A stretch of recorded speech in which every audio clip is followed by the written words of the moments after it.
भोले बाबा भोले बाबा आंखें खोलो ना, मेरे प्राण आंखें खोलो। और रोकर के सती मैया क्या बोली,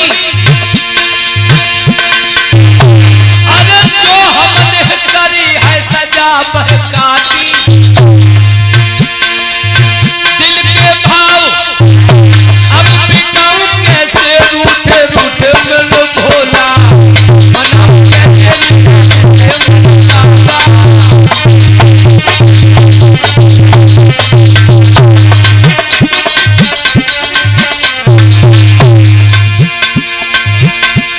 अब बेमतलब में है झूठ में बोल,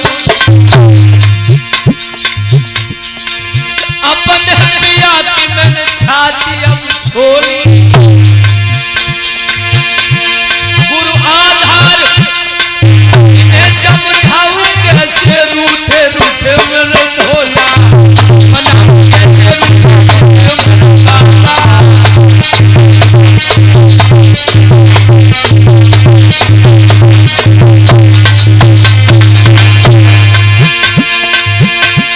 अब भोले बाबा को अब समझाऊं कैसे, रूठे रूठे मन भोला मना कैसे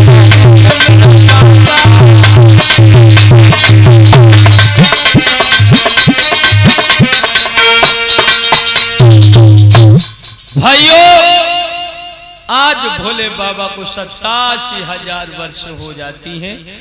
जो 87,000 वर्ष व्यतीत हुई, सती मैया भी संकल्प करे हुए हैं कि भोले बाबा अब तुम्हारे बगैर भोजन की कौन कहे, मैं पानी का भी आहार नहीं लूंगी। भाइयों 87,000 वर्ष के बाद भोले बाबा ने अपने नेत्रों को खोला। आहा, जो नेत्र खोले मैया सती भोले बाबा के सामने खड़ी है। भोले बाबा ने नेत्र खोलने के बाद मैया सती के लिए ऐसे आसन डाला, कोई छोटा सा बालक अपनी मैया के लिए आसन डालता है और वो आत्मा झुलस गई। सती मैया गुफा के अंदर गई, खूब रोई खूब रोई। जब आंखों में एक आंसू न रहे, फिर निकल के आ गई, भाई आसन पे बैठ गई। मेरे लोगों, भोले बाबा सती मैया को इतिहास सुनाने लगे।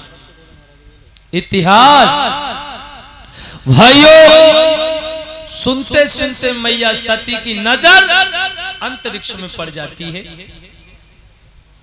पुष्पक विमानों पे बैठ करके देवता लोग भगवान के कीर्तन मंगल गान करते हुए आहा सती के ऊपर से जो निकलते हैं, मैया सती हाथ जोड़ करके कहने लगी, भोले बाबा अगर बुरा न मानो तो आपसे मैं एक बात पूछना चाहती हूँ।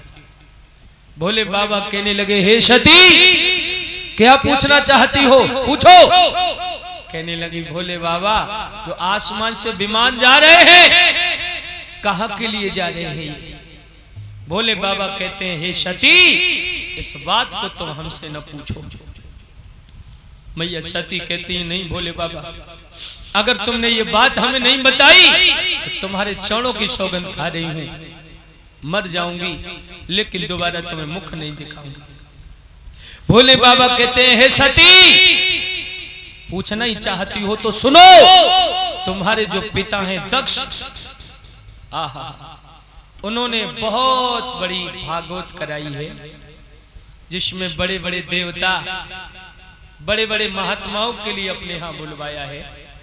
सती मैया ने दोनों हाथ जोड़ ले कहने लगे, हे प्राणेश्वर, दामाद तो आप भी हो, आपके लिए नहीं बुलाया?